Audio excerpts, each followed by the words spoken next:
This is New Zealand's biggest gap year, an epic adventure that Laura and I tackled a couple of years ago. We had to do 365 activities all around New Zealand in 365 days. And today we are checking the amazing Albatross Centre in Dunedin and checking out also their Blue Penguin evening tour. So check it out and meet me at the end of the video.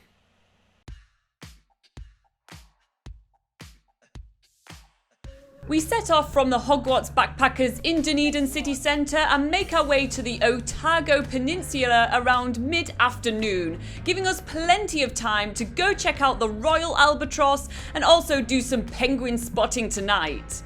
And once we reach the Royal Albatross Centre, we are meeting our guide Suzanne, who is starting off telling us about the lifespan of the albatross, which is actually super fascinating, but we'll give you more of those facts later on in the video. But for now, we're going to go to the first viewing section of the Royal Albatross Centre to get a close-up view of those albatross.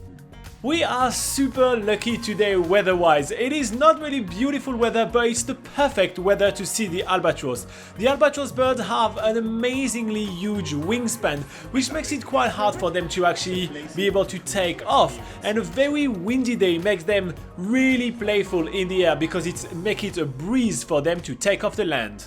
From our super well hidden hide, we get to see a lot of the albatross colony, and they are behaving in the wild like if we weren't here because, well, they don't know we're here. It's really cool how close we are from the albatross. Our guide is giving us some binoculars, but to be quite honest, we don't even need to use them because we're that close. The group of albatross that we are seeing today is a bunch of teenagers. They haven't found a mate just yet and they are behaving very much like humans. They are making little groups and gangs and they are very social with each other. We see them chatting to each other or even trying to outdone one another when flying. However, when they are getting in the air and starting traveling around the world, they are a very solitary kind of animal. And albatross are great world travelers. It's actually really fascinating how far these guys travel around the world. Per year, they travel 192,000 kilometers and usually around 1,000 kilometers per day. And they rarely see land once they make their way out to sea. Most southern Royal Albatross breed on the subantarctic islands like the Auckland Islands or the Campbell Islands, but this is actually one of the very rare sights to see them on the mainland of New Zealand, so we feel super lucky to be here right now. And this tour is a great, non-intrusive way to get a glimpse into the life of this elusive bird. And the next section of our tour is going to take us to a colony of birds that, well, Laura and I have a bit of a beef with. If you remember when we were back in Whitianga at the very early days of our trip, we have been basically robbed by Redbilled Gull that stole our entire fish and chips. There should be a little bit of a note up on top where you can check out that episode. But in fact, the Redbilled Gull's population is rapidly declining, making them kind of endangered now in New Zealand. Aside from seeing those birds yelling at us on New Zealand beaches, we usually never see how they actually live and how is a colony of those. So it was really cool to see them, even with the really lovely little cute babies.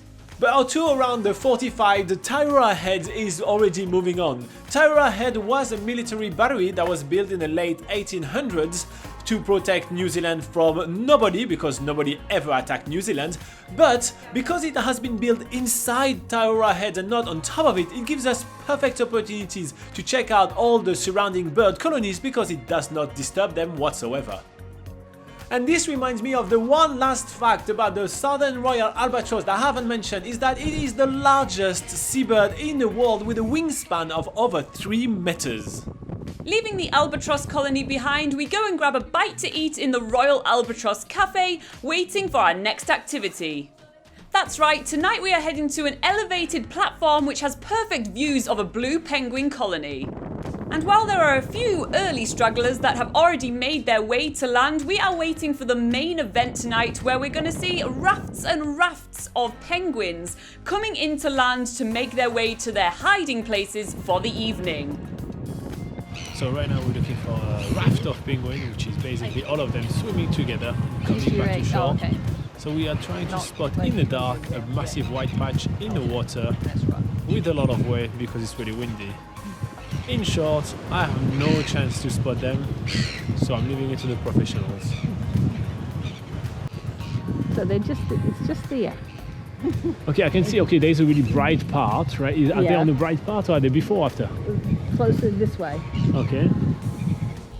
While the first few penguins are making it to shore, let me tell you a little bit about what event we are witnessing right now. The little blue penguins first are pretty rare and are almost only found in New Zealand. Those penguins are spending most of their life at sea. Every single day before the sun rises, they are heading to the water and are going to be fishing for the entire day.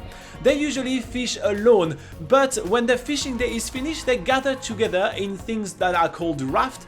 That's a group of little blue penguins floating on the water, and as soon as their numbers is big enough, they are hitting the beach. They are waiting to be in big numbers so they can basically find safety in numbers and avoid predators, and as soon as they hit land, they are making their way toward their partners. To find their partners, every single little blue penguin has a different call. That means they have a slightly different pitch to their scream, because they're basically just screaming at each other. And this helps them find each other in the complete darkness. And the reason why we can see them right now is because the team at the Royal Albatross Centre has installed some light which actually don't affect the penguins. A very highly sophisticated light, and they're only on for about 30 minutes every evening for people to be able to witness that amazing event.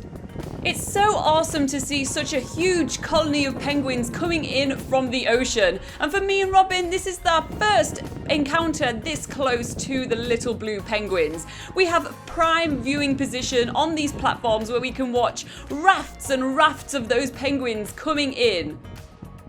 It's hard to contain our excitement as we see how many penguins are around us right now. There's so many little blue and white dots across the beach.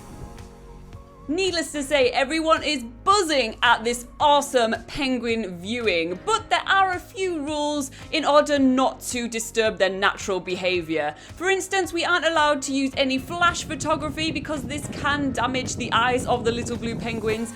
Also, it's pretty obvious, but we do need to stay as quiet as possible as well in order not to scare them. It's pretty obvious, but during the time of the penguin viewing, we are not getting any commentary because obviously they don't want to make any loud noises to disturb the penguins. So beforehand, we were given a few facts about these little blue penguins. And one of the main things about the penguins is that they're actually the smallest species of penguin in the world, only reaching to about 33 centimeters high. We also learned that the little blue penguins are monogamous, meaning that they only have one partner for their whole life. And it's up to the male to find the nesting site, which usually penguins prefer really dark, burrowed sites. Laura and I are super impressed to see how many penguins are actually coming out of the dark waters. We did not expect to see that many specimens. I really thought that there would be one or two rafts and that'd be pretty much it. But within only minutes, the entire beach is filled with little white stuff running around and shaking all the salt water off their plumage. Usually, Laura and I prefer to join a wildlife tour rather than to try to spot wildlife by ourselves, because usually wildlife tours have to have a Department of Conservation accreditation, which means that they are making sure that we do not disturb the wildlife while observing them, as well as usually having better access to specific locations, which gives us an amazing viewing opportunities.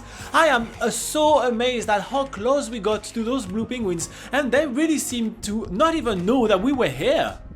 And another thing that usually accredited guides do is that they do some work for the Department of Conservation. For this instance right here on Pilot Beach, their duty is to count the number of blue penguins coming back from the darkness every single night, so they can keep a check on the size of the population and if it's increasing or decreasing. And tonight, as we are shutting off the light on those amazing blue penguins, the count is rather great. We have seen 187 blue penguins coming out of the waters.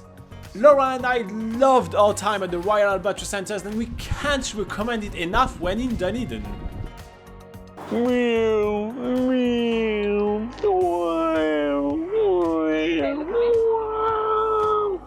It's ready anymore. Alright guys, I hope that you enjoyed this video. It's always amazing for us to do those wildlife encounters. We really do enjoy it. So a couple of comments that we had. Chasing Adeline said it was a really nice video. We also have Catherine Hamilton that says, awesome, my children age 8, 6 and 4 are loving your videos for planning our South Island road trip. We can only do one blue penguin encounter. Would you recommend the Royal Albatross Centre or the blue penguin colony in Oamaru if you could only pick one?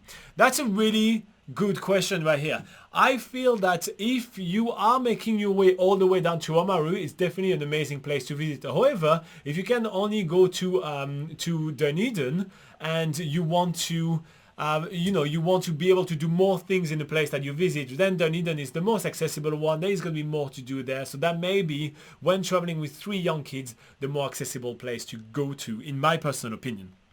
But we do have a full travel guide for families of Dunedin, so you may want to check that out on nzpocketguide.com with more information about traveling to Dunedin with kids. In the meantime, I hope that you loved the video. I wish you a lovely day, and I see you on the next adventure. Bye bye. Oh, and you may want to like and subscribe because it's nice.